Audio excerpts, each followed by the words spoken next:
Hi, everyone. We're just about at 1 o'clock. I think I can see if I get there's Ruth autograph now.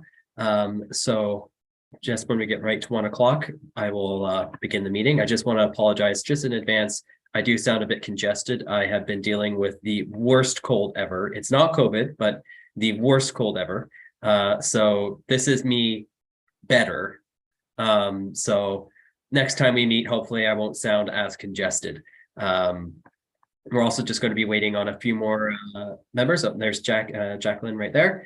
So we're currently going to be waiting maybe just five or so seconds for the counselors, but then we'll just run right into the meeting. So let me just do this. Okay, so it is 1 o'clock, so I will get this meeting started. So I am Ian Sullivan. I am the committee clerk for the Housing and Homelessness Advisory Committee, and I'm very glad to see you all here. It's a great start to the new committee, and I am really, really happy to get this all started this year. So I will also quickly run down that we do have a couple members of staff currently coming in that are all now joining as well. As hello, welcome to Councillor Tozo, who has just arrived as well. So joining us is currently Ruth Nordegraff, the Director of Housing and Social Services, and Nicola Reed, who is the Housing Program Administrator. We'll be having other staff joining us as well. Our meeting host today is Derek O'Shea. There's currently one member of the public in the viewing gallery. So as clerk, my first job is to get us some officers. So do I have a volunteer or a person that would like to stand for the position of chair?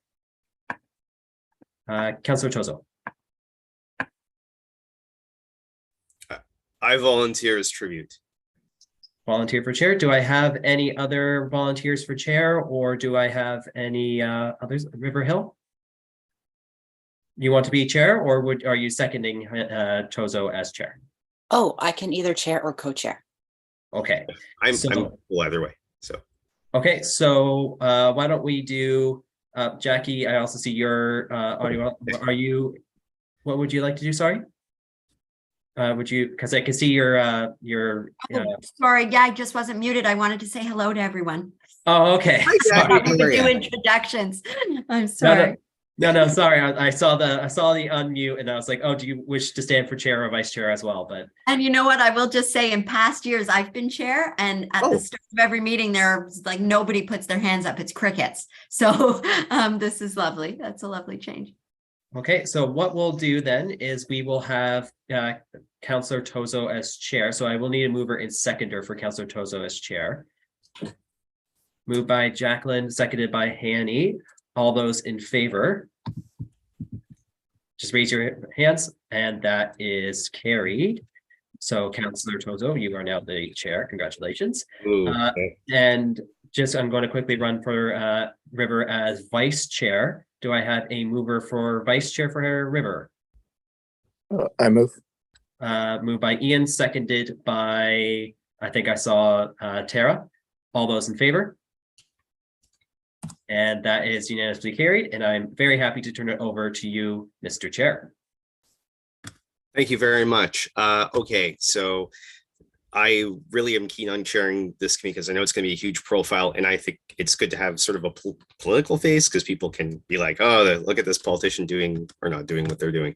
But thank you. I'm really looking forward to working with everybody on this committee. I'm really excited. This is going to be, I think, a key file for this council. So without that, this is my first time chairing a meeting. So if I don't do well, maybe my chairship will not last very long, but I just ask for your patience while I get my agenda up.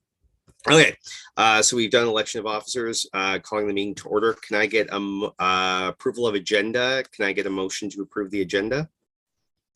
River, seconded by Ian Clark. Any discussion? Seeing none, all in favor? Excellent. Okay. So confirmation of minutes. Now this has to be moved and set by somebody who had previously been on the past committee. So can I get a mover of the agenda or previous minutes? Jackie, seconded by Tara. All in favor? Carries. Okay. any disclosures of pecuniary interest? Okay, seeing none. Delegations, seeing none. And then we go to briefings. So we have Ruth Nordegraff, Director of Housing and Social Services. Ruth, you have the virtual floor.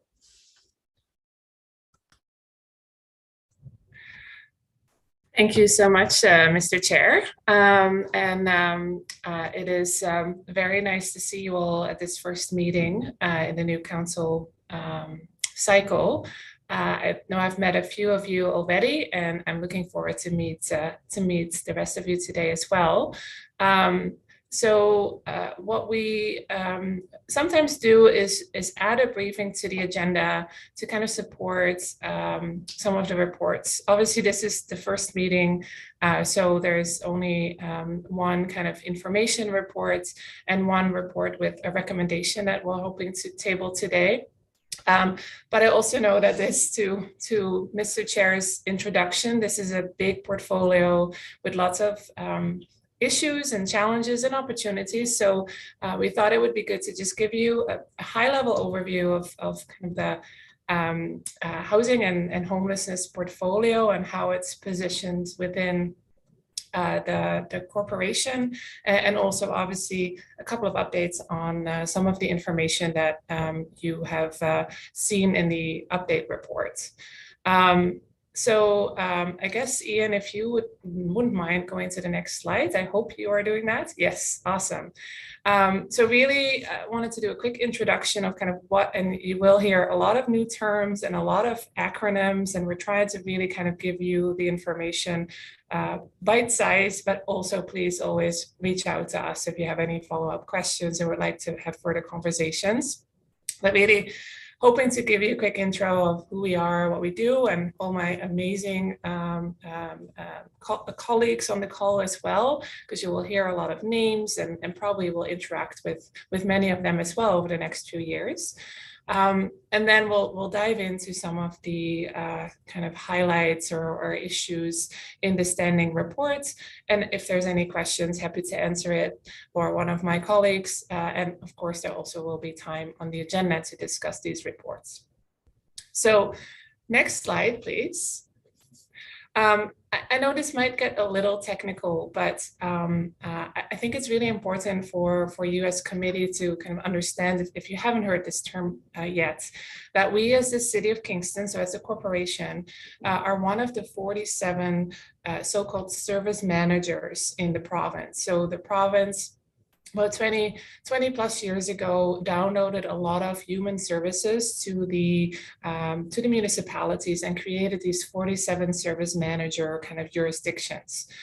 So as the Housing and Social Services Department, we serve as that kind of role of the service manager, and we provide human services to both the City of Kingston and also the County of Frontenac. So I know we also have representation from the county on this committee because our function does go beyond the City of Kingston limits.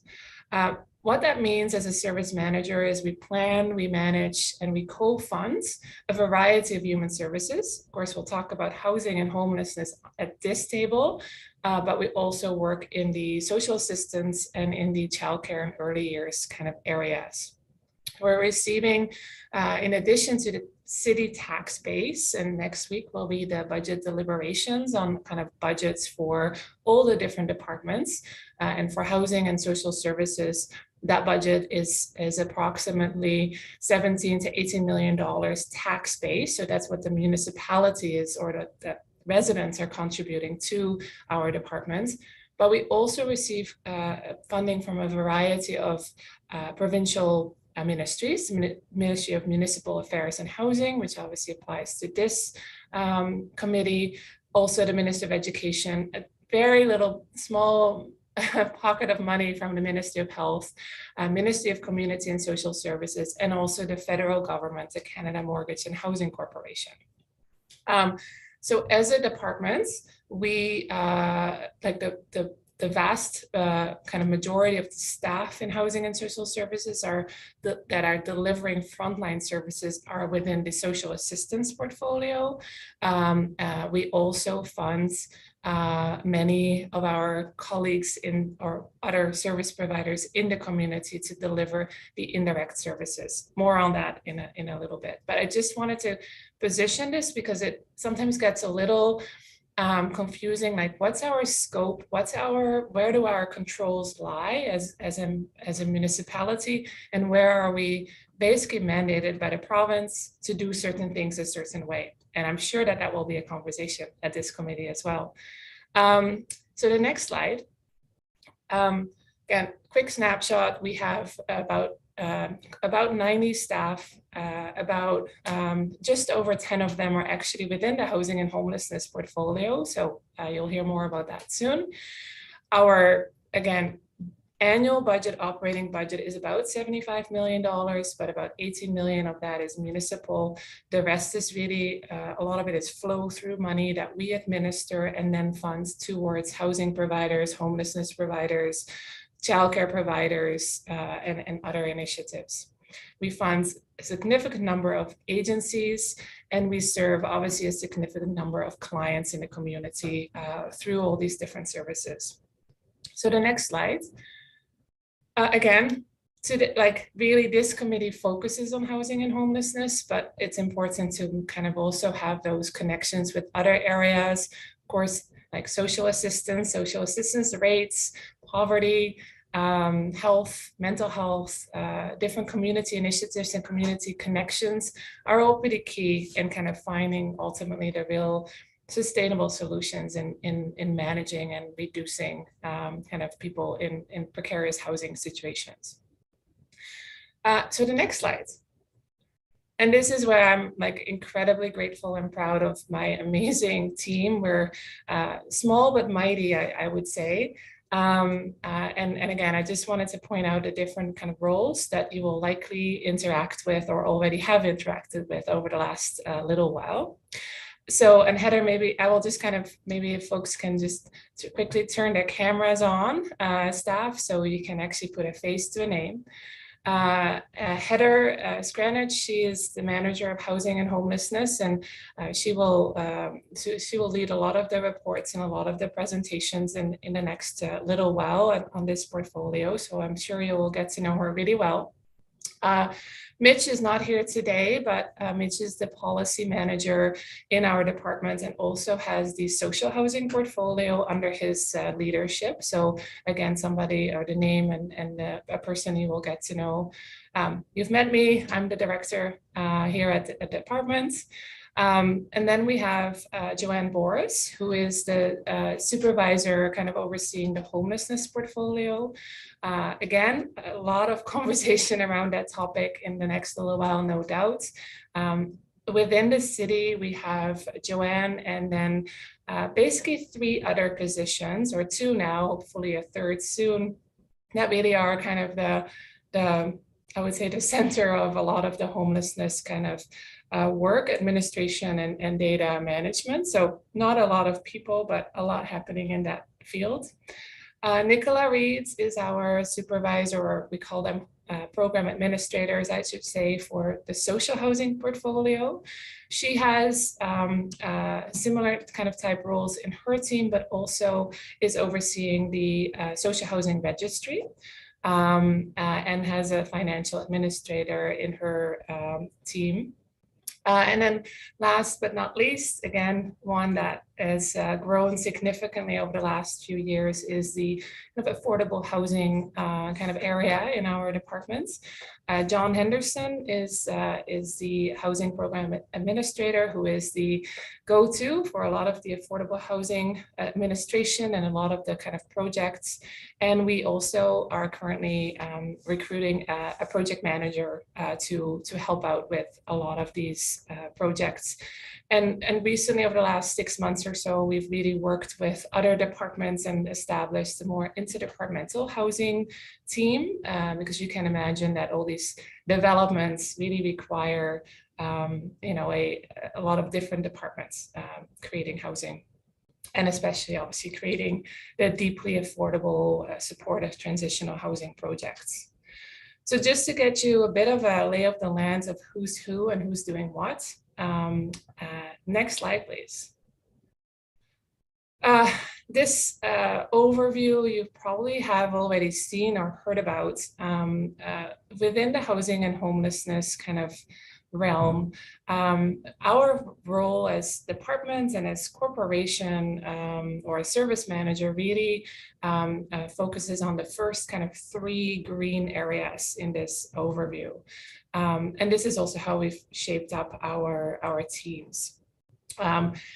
And we call this the housing continuum, where kind of on the left side, you will see the different programs and initiatives in the kind of emergency housing area that we fund or are involved in, and you have heard a lot about. The second kind of area in this diagram is the kind of social housing and some of the supportive housing kind of initiatives. Again, a lot of that is quite, I would say, legislated by the province in the social housing portfolio, but obviously a very significant part of our work.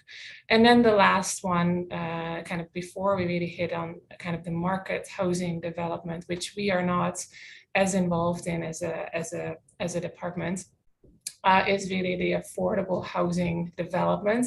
I know that question. I'm sure that will be a question. What is affordable housing? Again, there's different definitions and interpretations depending on who you ask. We are very aware that ultimately some of the definitions of affordable housing are not necessarily affordable for everyone. So we really look at more like the income levels and how we can create housing solutions for people that, for instance, only have a shelter allowance, or a housing solution for people that are potentially ready to put in, buy their first home, but do not have that down payment or equity to start, and are basically stuck in that kind of housing continuum. So lots of really interesting work happening there also on a provincial level, and excited to work with you on that as well. So that's kind of the landscape of housing and homelessness. And I know I probably am going way over time, so Ian can just stop me, but I have a few more slides on just kind of the report that's in front of you, just to give you a little bit more information. So if I could go to the next slides.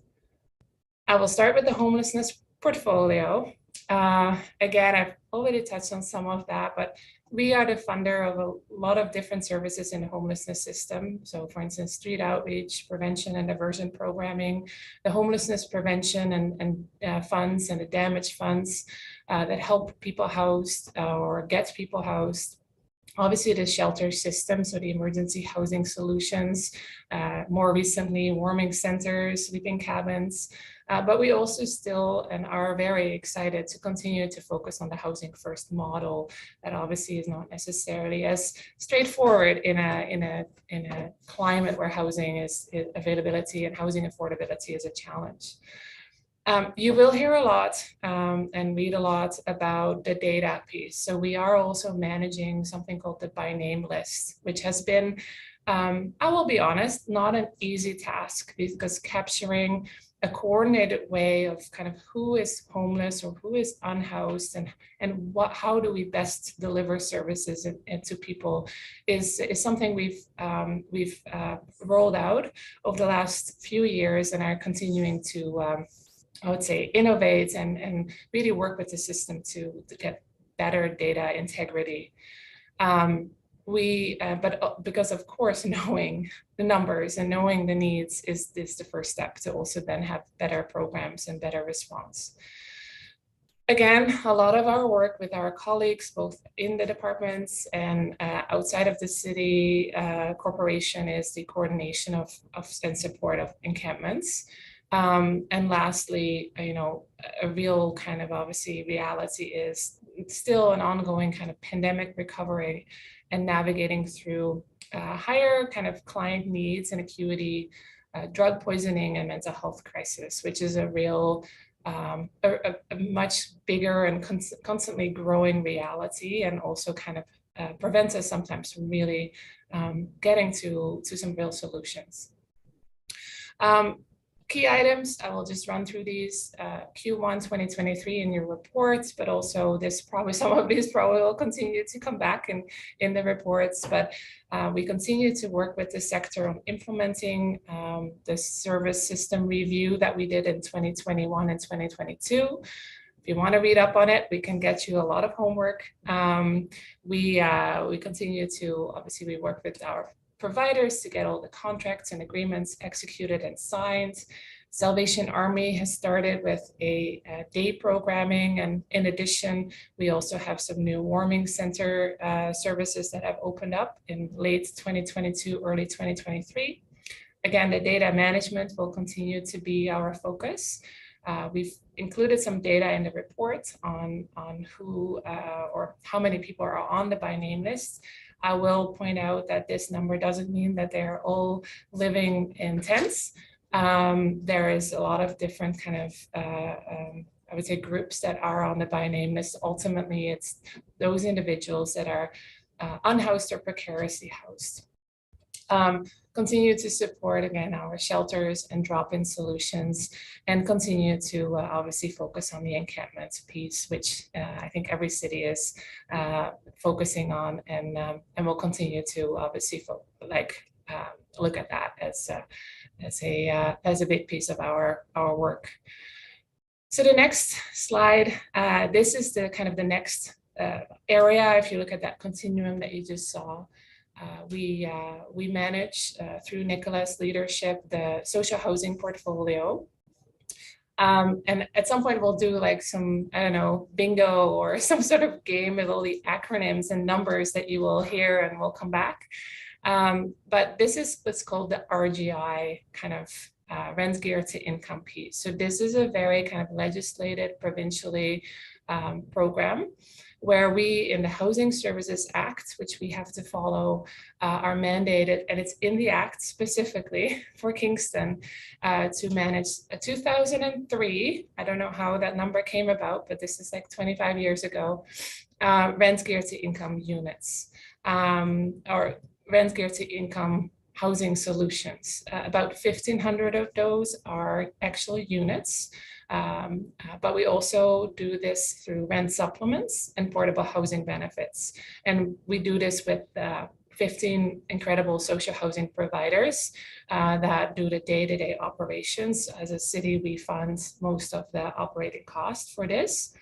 And the largest kind of provider is Kingston Frontenac Housing Corporation, who also is as a city council, is the sole shareholder of Kingston Frontenac Housing Corporation. Of this social housing piece, not only is the administration and the management, but it's also continuing to keep the current housing stock up to date. So we do receive some funding that we then administer to the different providers to do renovations and upgrades. And then we do manage in-house the centralized wait list, which typically has about 1,200 and 1,300 people on the wait list. And as you know, the wait times are not short. And again, unfortunately, we really want to continue to focus on how do we get people from social housing into then further on the housing journey, so we can then get more people into the social housing. And that's an ongoing task. I think a lot of people do kind of share their thoughts on adding more RGI housing solutions in the community.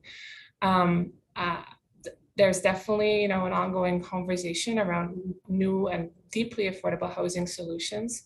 I will share that the cost or the return on investment, I guess, of rent gear to income units is quite, it's a very expensive program. The cost per unit per year is quite high if you compare it to other solutions. So we, for instance, have seen the portable housing benefits or the rent supplements or the rent assistance type approach is often a better, more cost-effective response, which allows us then to go further. But of course, then it also means we need more housing units in general that are attainable and accessible. Lots more on this, but on the next slide. Just a couple of highlights for what we're working on.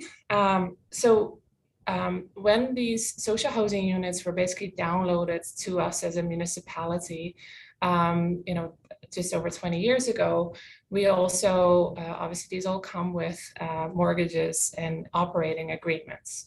These are all slowly coming to an end. This is across the province, which allows us some opportunity to re-enter in service agreements, also renegotiate or redefine like what these relationships with these partners look like. Some of these projects, for instance, might have only like, let's say a 40 unit building with 40 rent geared to income units. We also know that sometimes it's better to kind of have a more mixed environment. So an opportunity is, for instance, I'm just using this as an example, to negotiate like of those 40 units, to flip some of those ultimately to market units, but then also to bring back some portable housing benefits. So we still have that number that we need to reach, but we might have a different mix and a different environments to continue to keep these projects viable, but also to really create better, communities. So that's a big task. And I know Nicola and Mitch will be working on that in 2023. And I know that likely that will come to you as well for some input and some feedback. The other piece, and again, this is provincially, in 2019, the province created this community housing renewal strategy with lots of changes in the act, asset limits, different pieces that impact folks in social housing or wanting to access social housing. So that's something that we're working through. And then we also, from the province, received some funding, as I mentioned, to do what we call that COACHI, funding to assist with capital repairs in social housing. And we also have received some dollars to basically add on to the portable housing benefit, or this provincial program is called COB, to assist with additional housing solutions for people through a benefit, not a unit, but a benefit. So I'm running through these. The next one is affordable housing. Next slide. Almost there. Again, we have been in the business of some affordable housing development more on a funder role, I would say initially. Over the last few years, that role has certainly changed for various reasons, but you will see that since kind of the affordable housing program's inception in the early 2000s, we created about 490 units, which is not a huge number, but over the last 2-3 years, we have really, done an incredible job as a community. And I know it's not enough, but I think we also need to celebrate what we're doing well and what we're able to do collectively. We've been able to create a whole bunch of new different housing solutions, ranging from affordable units to beds in more congregate living, transitional housing, supportive housing. And as a municipality, and previous council, and also actually just this week, new council has done quite an unprecedented, has made quite unprecedented commitments financially to commit to these projects. And really that is what we're seeing. The only way to get affordable housing in the different kind of amounts built is to look at 3 levels of government and their commitments, a willing developer or not-for-profit or for-profit, and through community partnerships, and often even some operating dollars as well. So it's really a puzzle piece of how do you align all these pieces. So we're very proud of all these projects. For instance, the Tippy Mosa project on 113 Lower Union, which is incredible and is supporting 19 individuals self-identifying as Indigenous. We have an amazing project at 805 Ridley Drive with women and children. And we're really proud of those projects, but it also has really shifted our focus and attention and more from kind of being either really more intimately involved with the developments, and also really kind of advocating more and more with our partners to make this work. And that's why we also have this interdepartmental housing accelerator team that is really kind of more ahead of the curve, trying to identify other projects and things for the pipeline if we have additional funding or opportunities or things that come up. And one of those examples is the rapid housing funding. This is, I think, also speaks volume to some of the relationship building that we've done and some amazing work of staff and the community partners. But the CMHC, so the federal government, provided us an initial or a round of rapid housing dollars last year in round 2 as a city allocation, and came back to us with another allocation through round 3 that we're currently working through, and we will report back kind of how we want to invest those dollars. These are fast moving projects. They typically have to be developed within 12 to 18 months, which is quite intimidating given all the different requirements of the program.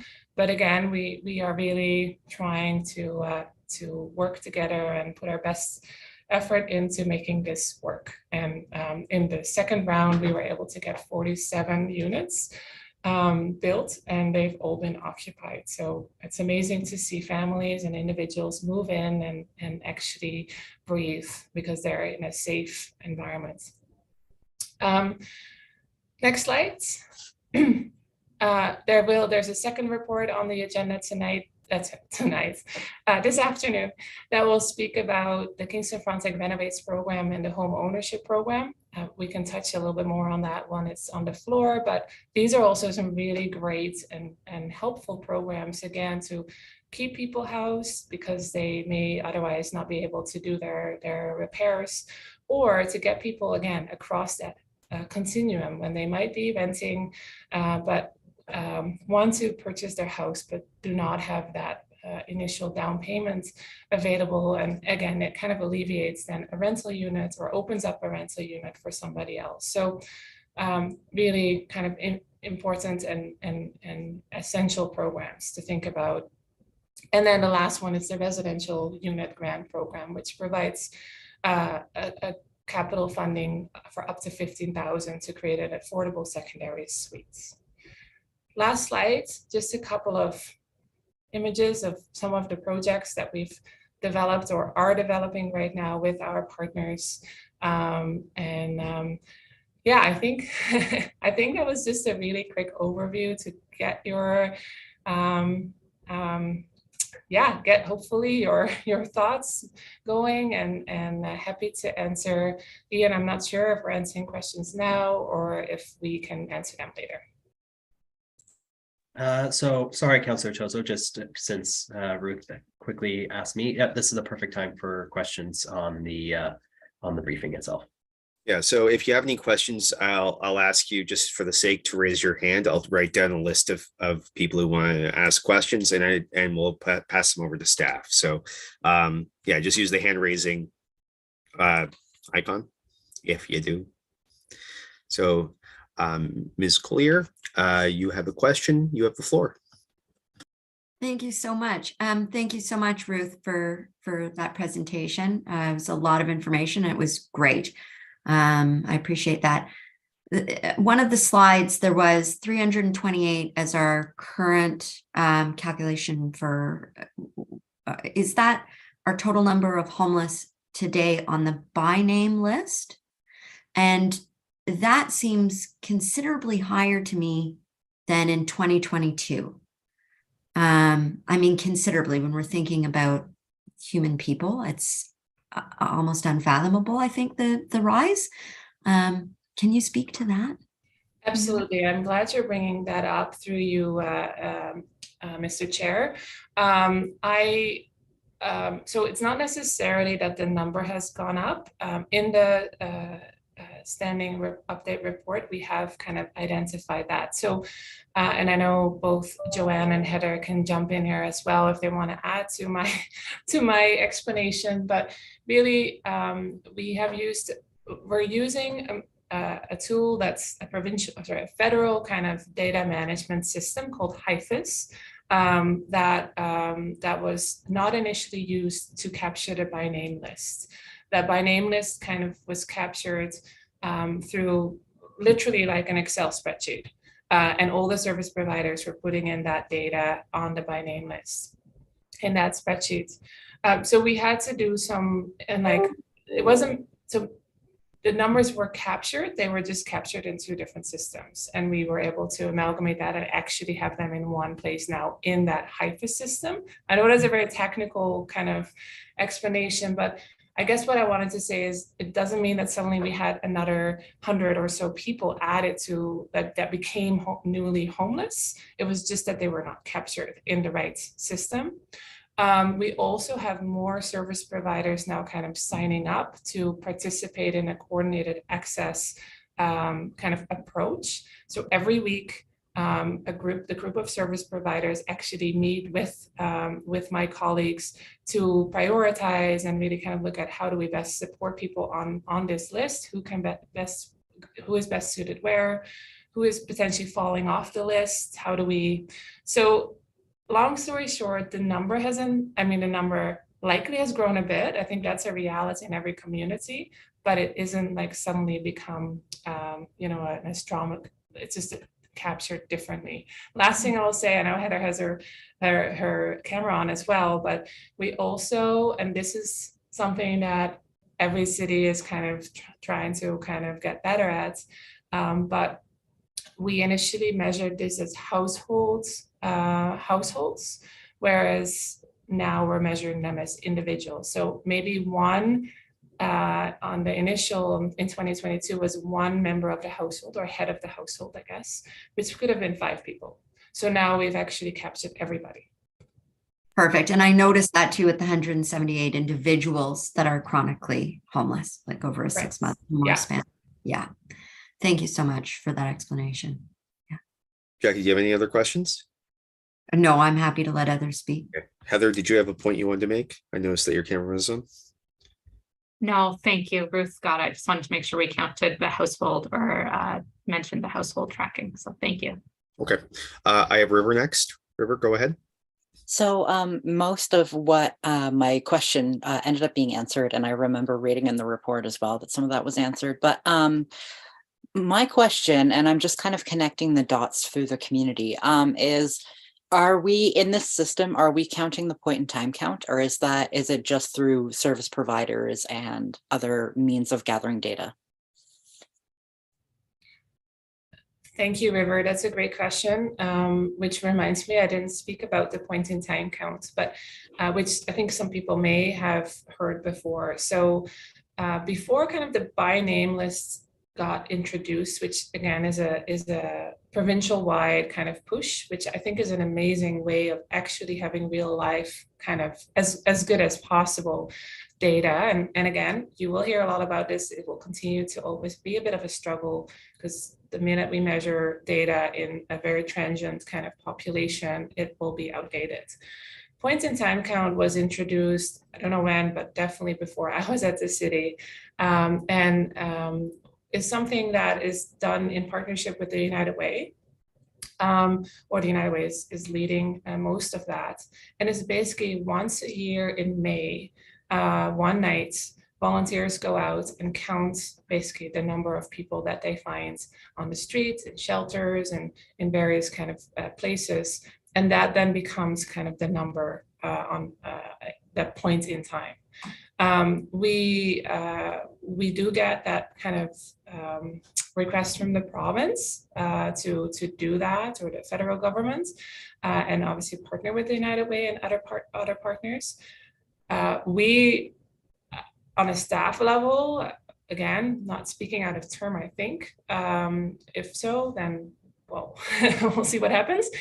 But I think we now feel pretty comfortable that with the by name list, ideally the point in time count will not be, I guess, needed anymore, because with all the service providers that actually already work with all these individuals, being part of this coordinated access, the by name list would ideally be the best list. I hope that helps, River. Yeah, and thank you for answering that. I just that makes it make more sense to me, because I remember being familiar with the point in time count and regarding on how it it's only like a small set of data, and it's what's visible, not the invisible form of homelessness, people who are couch surfing. So having it be connected to the service providers and other resources, that's really wonderful, and I'm really excited to see this data grow and become stronger. Thank you. Any other questions? Okay, seeing none, we'll move on to the next item of the agenda, which is a business item. We have affordable housing program update, Kingston Frontenac renovates and home ownership. We have the report attached, and we have a recommendation that the Housing and Homelessness Advisory Committee recommend to council that the Kingston Frontenac renovates program maximum funding per project be increased from 10,000 to 15,000. And B, 23 standing update report. The report of the Commissioner of Services is attached, and that's the recommendation. So generally with recommendations, we will get a mover and sorry, Ian. Sorry, Mr. Chair. So the A and B are two different items of business. Okay, so we will. Do we go through each then item line by line? Yes. So what we normally do for committee. Sorry, I'll send you a fun little booklet afterwards. Okay. But what we'll first do is have staff introduce the report, although with the briefing on this was for the second item. So this one is something you guys have not yet quite seen. And then we'll have time for the committee to ask questions of staff. And then since there are members of the public present, the members of the public do have an opportunity to speak to the report itself. And then after staff have answered those questions, then you move and you have a mover and seconder for the motion as printed, or if any amendments need to be made as well. Thank you, and I appreciate your patience. First day, and I already had the book thrown at me, so there you go. Don't worry, sorry about that. How's the rest of your day going? All right, so we have a report from staff, and is that correct? So would you like me to, sorry, Mr. Chair, would you like me to just quickly introduce? Okay. Go ahead. And I will call upon John Henderson as well, who is really the expert of these programs and is running them. But so the and sorry, just to check, we are on the Kingston Frontenac renovates and home ownership program reports, right? Yes. So these are two programs that we have been running now for quite a while. And in the reports, you will see some of the success of those programs. I know those numbers may not sound like amazingly high, but again, these are all still people that are housed or moving through the continuum and then help to kind of open up other housing solutions. So these programs we run through John's office. So I am going to ask John if you're ready to just quickly speak maybe about the two programs and our recommendation, and maybe also explain why we only have a recommendation for one, because that's a bit of a administrative piece around some previous council direction. So John, over to you. Great, thanks everyone, and through you, Mr. Chair. The Kingston Frontenac Renovates program provides low to moderate income homeowners with funding to complete emergency repairs or accessibility improvements. So the program does a lot of roof replacements, furnace, windows and doors, some foundation work. That's on the emergency repair side. On the accessibility side, it could be bathrooms, so doorway widenings, accessible fixtures, or ramps and lifts to access the home or to get up to the second story or down to the basement. So those are the typical projects that we see. The program, it's funded with provincial funding. So the funding stream, the annual budget comes through the Ontario Priorities Housing Initiative, which is a shared federal provincial funding program. And it's been around since about 2012. We've done over 100 of these. So a lot of these projects help out households in the county and in the city that the home is deteriorating.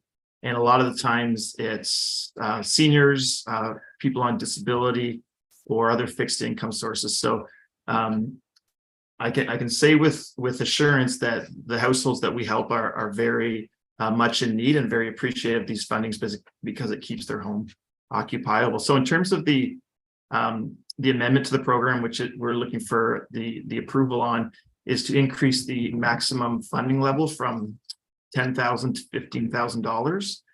And the reason for that is the program, since it's been around, it's been set at $10,000. Of course, with cost escalation that's gone on over the past few years, we're finding $10,000 isn't sufficient anymore. So moving up to 15,000 will enable the program to fulfill the full cost. So we're finding people nowadays are having to provide some of their own contributions to complete projects, and in some cases, people don't have the $2,000 or $3,000 or $4,000 to make the project work. So we also looked around at other service managers across the province, and 15 to 20,000 is the average. We were actually the lowest at 10,000. So this will really bring us up to where other service managers are operating on this program. So we are looking for the approval from council to move forward with this. And the reason this item is requiring approval is because the original 10,000 amount was approved by council. So back a decade ago or so, council actually approved the amount, the $10,000 amount. So in order to increase to the 15,000, we require approval. The other adjustments that happen within the program annually are income related. So as incomes go up, we adjust those.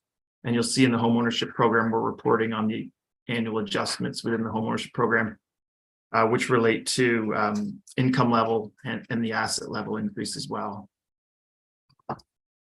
I can speak a little bit to the homeownership. The asset level increase, that's the primary item that we're adjusting this year. So in the past, it's been 20,000. For the maximum asset level, we're increasing it to 50,000. So that $50,000 amount for assets, those are non-registered investments. So it excludes RSPs, RIF, RDSP, and in the recent years with the escalation in the homeownership market, prices have gotten pretty high, so that we've found in the past 2 years, even with the assistance the city is able to provide the 10% amount, it's insufficient for many households to succeed in the program. We often hear from applicants that say, I meet all your criteria, but my assets are above the limit.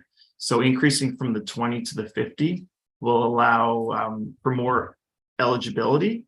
And also those households will be able to bring an equity portion to support the acquisition. So we're hopeful that the program will have more success this year, and people will leverage their own assets as well as the city's 10% down payment to make for some successful purchases. So that's a overview of the adjustments for this year's programs, and happy to answer any questions if anybody has any.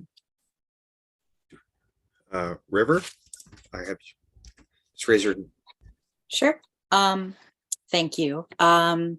I was just curious. So with this, what previously was 10,000 and now is proposed to be 15,000, is that amount discretionary, or is it something that, like, due to circumstance could be like increased depending, or is it like really strict? Like if, let's say, it goes over by $500, like we can't do that? Typically in that case, we would require that the homeowner pays the amount above and beyond. And often they're able to. Sometimes though, we're finding they're not now, because like I said, at the 10,000 for projects, 10,500, they might be able to do that. But if it's 13,000, they might not have that. So for the projects that we see, which the major ones that I talked about were the furnace and roof, windows and doors. You used to be able to get a roof on a bungalow for 4,000, and now they're close to that $10,000 mark and beyond. So we're expecting that $15,000 cap will be suitable for the majority of projects we see. Yeah, absolutely. Yeah, I'm good. Thank you. Thank you, River. Next, I have Kathy. Kathy, you have the floor. Thank you. To John, is there an asset ceiling for the renovates program as well? Is it the same as the ownership? The asset limit in renovates, I believe it's 20,000 right now. And that's one of the ones, because when we look at assets, we often see some assets there, and sometimes we have conversations about what the household might be able to contribute to the project. So it's a bit of a balancing act. But if the household was to have $50,000, I think we would be, and I think most people in the public would say, well, maybe some of that $50,000 can be spent on your urgent repair or your accessibility improvement before you'd access the public funds. Good, thank you. Thank you, Kathy. I have Hanny next. Yeah, thank you. So these two programs are it's great. I'm really happy to see that we're doing that and we're considering increasing the amounts because I think people need them.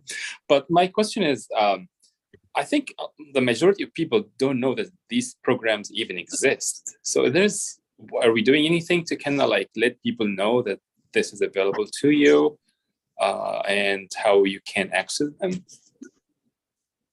Yeah, so we have our annual advertising campaign. So in the spring, when the programs are typically released for the new year, we do a social media campaign and some print media as well. We also have we worked in the past few months to create some posters that are in different city facilities, as well as we have some postcards that are available at different city facilities as well.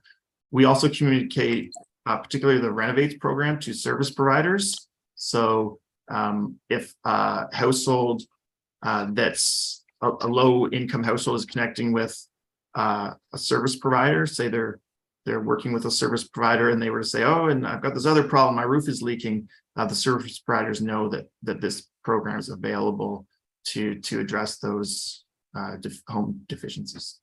Yeah. Can I follow up with a little quick question? So have you considered maybe partnering with banks and credit unions to post the information there? Because that's what people go for, like, check their accounts and apply for mortgage and do that thing. But so I think it will be very effective if we had some information available at the banks. We don't work specifically with banks. We do get the sense that our program is pretty well understood within the local realtor community. Lenders also, we also hear from mortgage brokers who are familiar with the program as well. So there is certainly familiarity with the program within the professionals in the real estate sector and lending. Okay. All right. So saying that the people getting the program wouldn't be qualifying for a mortgage like a conventional bank. Is that what happens? Sorry, I missed that. So I'm saying that people getting the program, the funding from the programs, they don't really work with banks. No, they work with banks. Certainly, they lenders for the homeownership program have to be. They can't be a private lender, so it has to be a bank, credit union, mortgage corporation. It can't be private lenders. All right. Okay. Thanks. I have River again. Just a quick one, and this is something that when I read the report earlier, I was a bit curious about, and it just came to me. Is this program available to people who rent? Let's say it's like an accessibility device being installed or something like that. Like, would it be under the landlord's responsibility to make their building more accessible, or would it be something that you would have to apply to if you rent, or is that eligible? Was curious about that. Yeah, the Renovates program, the delivery in Kingston is specific to homeowners. Okay. For private landlords, yes, there is a duty to accommodate requirement. Yeah. For accessibility features. So in that case, we do direct landlords to, tenants to discuss that with their landlord. And there is a legislative requirement for a landlord to meet those needs up to a level where it would cause undue hardship on the landlord. Yeah. I'm just curious because at least I know my generation, and as a disabled person, it's hard to imagine owning a home. So having that gap of just homeowners or somebody who has the privilege of being in a mortgaged home that kind of ticks something for me, but maybe that's a different conversation. I also have Ruth. Yeah, sorry if I may just jump in through you, Mr. Chair. I think, River, you're making a really good point. This definitely is not a program that's capturing everybody, unfortunately. I think there's in the kind of the rental piece, you know, and are quite aware that there are definitely some gaps of kind of what we can and cannot kind of quote unquote control within our municipal jurisdiction.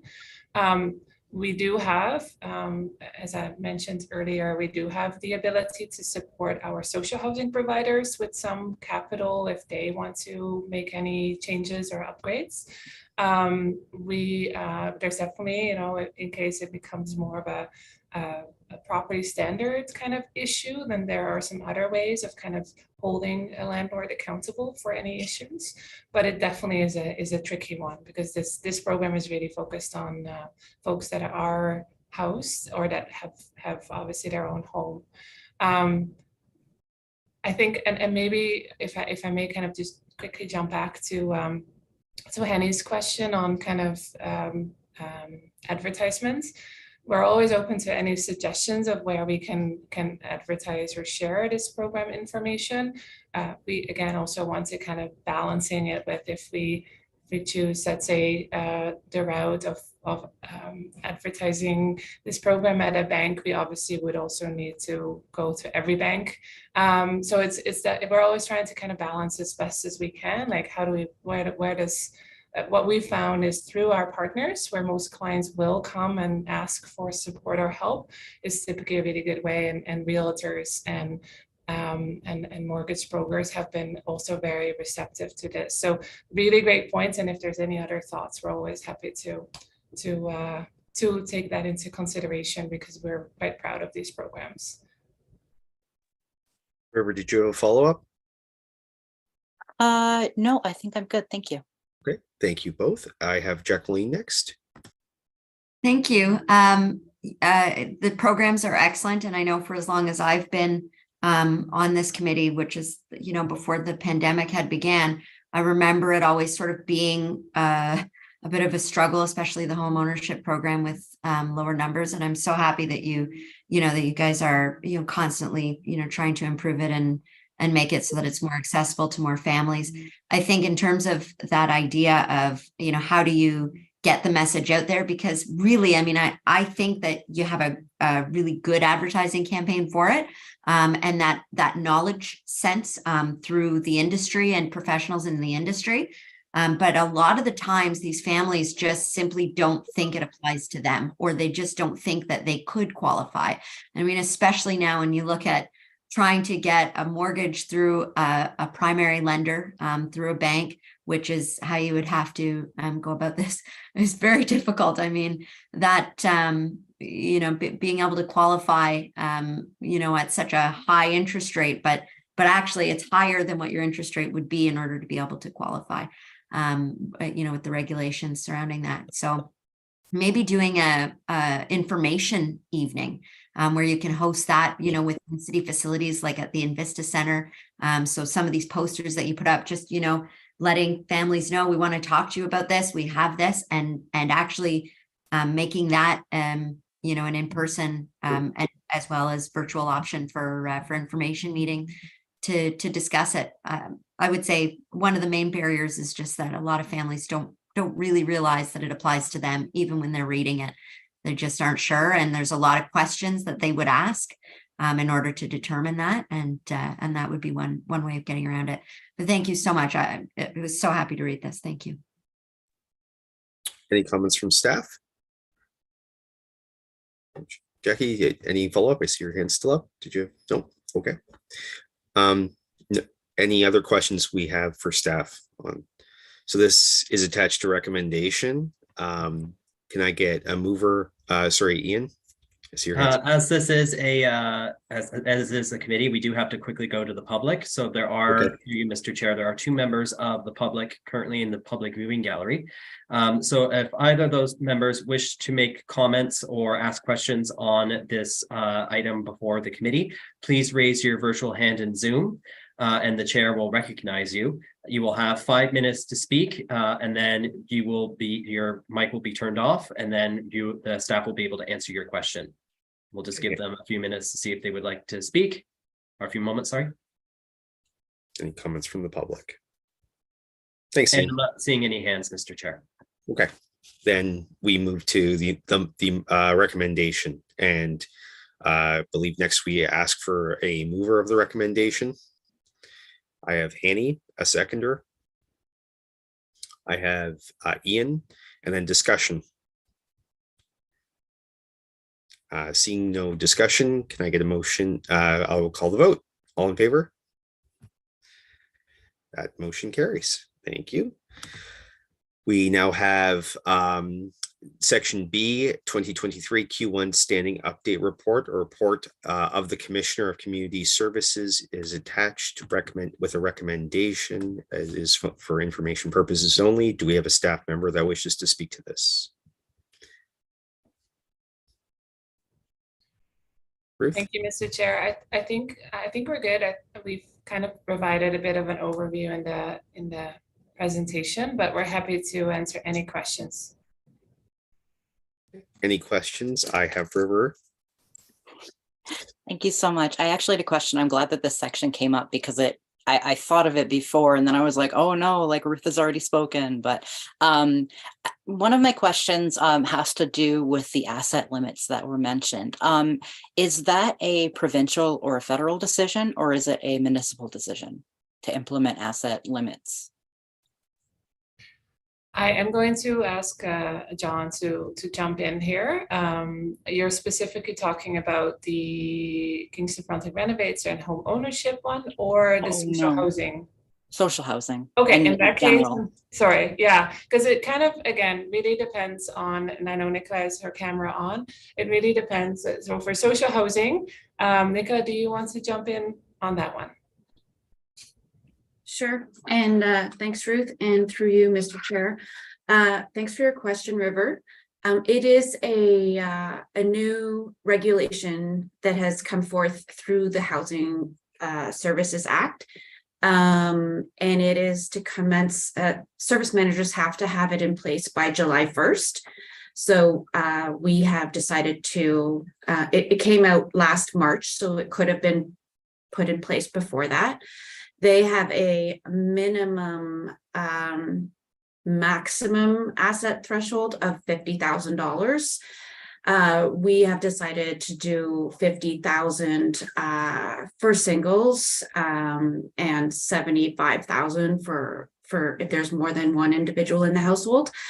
That being said, if someone is on social assistance in receipt of OW or ODSP, they are exempt from this policy because there's already thresholds to be eligible for OW or ODSP. I hope that answers your question. Yeah. And I guess my second kind of follow-up question is just the Housing Act is it's completely escaping my brain. Is that federal or provincial or municipal? Yeah, thanks, River. I should have made that clear. That is a provincial. Provincial, okay. Yeah, provincial Awesome. act. Okay. And we're happy to send that for like some bedtime reading. It's very exciting. I would love that actually. Yeah. Would love to educate myself more on that. And also if there is a way or a piece for me to speak on that, I'd love to. I know it's a little bit late for that, but yeah. But I'm good now. Okay. Any other questions for staff? Okay. Seeing none, that is the end of the report. Doesn't require any record. It's for information. Ian, can I move on to motions? So I received no motions at the printing of the agenda, so there are no motions on this agenda. Okay, perfect. So no motions, no notices of motion, other business, correspondence, Housing and Homelessness Advisory Committee, Thursday, November 8th at that is the correspondence. Date of next meeting. The next meeting of the Housing and Homelessness Advisory Committee is scheduled for Thursday, April 20th, 2023 at 1:00 p.m. Kathy, did you have a comment you wanted to make? Yes, I wasn't sure where to put when to ask this, but I was curious about the housing pledge that was initially to be in by March 1st, and now I gather there's an extension to the third week of March. And does this committee review or discuss that housing pledge at all? You mean the, sorry for clarification, you mean the housing pledge that municipalities have to give to the province? Yes, I do. That passed last council at a 10 to 2. Right. Yeah. Ruth, would you like to speak to that? Thank you, Mr. Chair, and thanks, Kathy. Again, happy to also share that report because I do think it's quite a good read for the committee. And I just kind of, and Ian, you can just totally shut me down if I'm not supposed to say this, but I know this is the first meeting, and I know, as the chair mentioned, there's a lot obviously happening in the housing and homelessness landscape. We are hoping to bring a work plan to the April meeting that kind of highlights what the kind of projects, initiatives, reports are that we are hoping to bring forward to this committee because we're working on so many different things. The example of the housing pledge, this committee obviously meets about 5-6 times, I think 6 times a year. Council meets every other week. So sometimes there will be reports or initiatives that do go to council right away. There is always the ability to call a special meeting, but there will be sometimes situations where reports or initiatives do go straight to council because there's a timing or there's another pressure. But I think what we've done in the past with previous kind of committees and clerks is that we would send things so you're aware of it, or just kind of make sure that you're in the loop on activities. But just wanted to point out that we do plan on, from a staff level, bring forward an overview of the work, the things that we would like to bring forward to this committee. So you have a better kind of understanding maybe of your role and kind of the types of items that will be brought forward from a staff level. I mean, there's always an opportunity to bring things forward as well. I hope that helps. And if, with the indulgence of the committee, I know as chair, if I could speak to that as well, I was one of the 2 dissenting votes against the housing pledge, not because I'm not in favor of more housing and affordable housing, to be very clear for those of us. It was more of an airing of frustrations that I think we have a provincial counterpart that is not assisting us in a meaningful way. In fact, taking some of our ability to meet some of those goals and not really helping along the way. So I found it kind of hypocritical for the province to be asking us to meet a housing pledge that really kind of giving us, in fact, taking away some of our abilities to meet those abilities to make affordable housing an option. So that was why I casted a dissenting vote. But that vote was yes, Tuesday. Feels like it's a long ways away. That vote was Tuesday, so it did pass council. So we have committed to 8,000 homes by 2021 or 2031, which we're already on track to meet. Anyways, how much of those will be affordable? What is affordable? That I will leave that to the public to decide. Thank you for your indulgence. I would like to, before we go, and I see there's really nothing else on the agenda, but I would like to begin this date next meeting. Just perhaps introductions. We should have done this at the beginning, but I thought perhaps everybody could introduce themselves and maybe a little bit what they bring to the table. I know most of your portfolios because I was on the nominations committees that got most people onto this committee. But maybe perhaps introductions just briefly before we adjourn. So I'm just going to pick on people who are on my screen. So River, I'm going to start with you. Could you just introduce yourself and a little bit about yourself? Me first. Okay. Hi, my name is River Hill. My pronouns are they, them. Obviously, no one is required to say pronouns, but I'm sharing mine. Before I just introduce myself, I just wanted to say, because it has come up in other committees, a lot of the times we have a format of saying, especially as I chaired a previous committee, saying through you, Madam Chair, Miss Your Chair. And I prefer not to have that. If you just say chair or something neutral, or even just my name, River, I am happy to answer to that. So about me, I always get really stuck at this question. I guess that I've done a lot of volunteering and a lot of speaking in the housing sector and the youth sector, and a little bit in research. And like just kind of picking out a lot of different things just to help in the community, coming from a place of lived experience and kind of working as a consult, having experienced homelessness, mental health, being like trans identified and such, and being disabled. So bringing that voice to a lot of tables, including this one. And I'm happy to be here. Thank you, River. Next I have Jacqueline Collier. Thank you so much. So I've been on this committee for years. I have no idea when I started, but I've been on it for years, and I'm now officially handing the baton of chair over to Councillor Tazo. I am a past president of the Kingston Home Builders Association. I'm a representative from there. I think it's critically important that we all work together. It's one of the most important factors, I think, in housing going forward. Partnerships and making sure everybody understands what's out there. I'm also chair of Habitat for Humanity, and I'm current president of BGC Southeast and Big Brothers Big Sisters KFLNA. And I'm also on our community safety and well-being committee as well. Thank you so much. And I work in the housing industry. I work with Tamarack Homes here in Kingston as well. Thank you. Thank you. And my taking of the baton was not intentional. I'm just really excited about this portfolio. I'm on the board of directors of Kingston Frontenac Housing. I'm on equity, diversity, and inclusion. Housing is an issue and the issue, I think, of this council. So I was just keen to take a real lead on this portfolio, and thank you for your work on this and for your continued work on this, Jackie. And thank you for being chair, and thank you, River, as well, for being vice chair. I mean, I think it's fantastic. The passion, I mean, this committee, it's so important, and it's all volunteers. And I always take a minute at the beginning. I used to take a minute at the beginning of every meeting to say, like, thank you for being here, volunteers.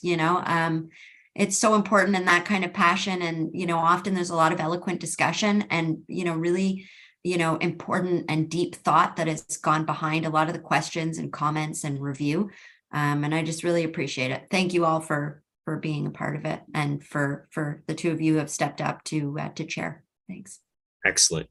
And thank you, Jackie. Next, I have Nikki Gowdy.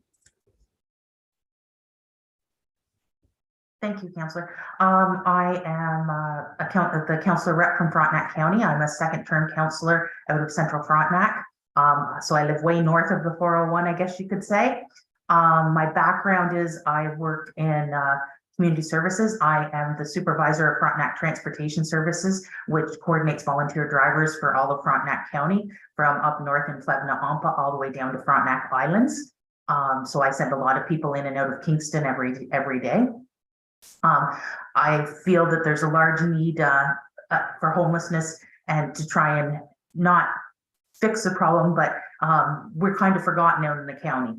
You get north of the 401 and we're the forgotten area. We might not have people that you see laying on the street or wandering around without a home. We have a lot of couch surfers, and we have a lot of tents and trailers in nondescript areas. So I wanted to step up and volunteer for the county and be a voice for that rural community.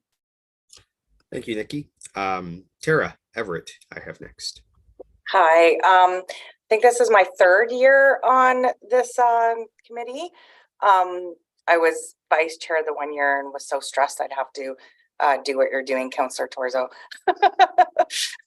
So, but I represent the Community Advisory Board for the Reaching Home Funds with United Way. I am a community organization at Resolve Counseling, and I've worked many years in the homelessness sector. So just very interested in what we're doing here, and very, I guess, attuned to lots of the issues that are going on within the community, working in it for so long, and also still as a community member. Thank you, Tara. Next, I have Jane Bailey. Always the fumble to reach for the unmute. Hi, everybody. My name is Jane Bailey. I'm the administrator with Ryandale Transitional Housing. I've been involved with supporting Kingston's vulnerable community since 2011, starting with the Talking About Mental Illness program that was run through CAMH and CMHA. I am just thrilled to be here and happy to learn. Thank you, Jane. Next, I have Ian Clark. Hi, yeah, my name's Ian Clark. My pronouns are also they, them. I have been sort of an anti-poverty activist specializing in housing and homelessness for about 13 years. I'm also a new parent, so new in fact that I'm actually still in the hospital right now. Thank you. I would consider myself probably politically fairly radical. And I am stubborn as hell, but I promise to always balance both of those things with also being probably one of the friendliest people I ever meet. Pretty easy to get along with. So I look forward to having the tough discussions. Thank you, Ian, and give my best to Sabrina. Next, I have Hanny Phillip. Yeah, thanks. My name is Hanny Phillip, and I've been living here in Kingston for 10 years since I moved to Canada from Egypt. And I currently am a financial advisor with one of the banks, TD Bank here downtown. So one of the things I really enjoy is educating people on how to grow their money and use different accounts to, get to their goals, including buying a home, and also help people get mortgages. So that's why you kind of see how this ties into using this program. And one of the things that the banks do is every morning try and scare people without homes away. And sometimes I really hate doing that. So that's why I'm looking for ways to get banks more involved in a positive way. So we'll see how that goes. And the last thing I can add to my portfolio is I'm in the Army Reserve. So that's also something I enjoy doing. There's a lot of many veterans that are left without any help. So that's also something we can, hopefully we can make a change. So basically, I'm here to see how we can improve things for everyone. And I have so much to learn from everyone. Thank you. Thank you, Han. And next I have Kathy Borowick. Thank you. I have worked for Habitat for Humanity for about 22, 23 years. And I have had the experience of, I know I'm on as a community member, but I've been a housing advocate since before I started with Habitat. Housing is so important. It's where people begin and end their days, and having a safe place, an affordable place to live is paramount. So I have also, in my time with Habitat, I worked for the national office. So I have been able to see housing from a very interesting lens across the whole country. And I hope that I can bring some of my experience here. I've been in with Habitat Kingston, for 4 years now. So, and that's what I hope to bring to this committee.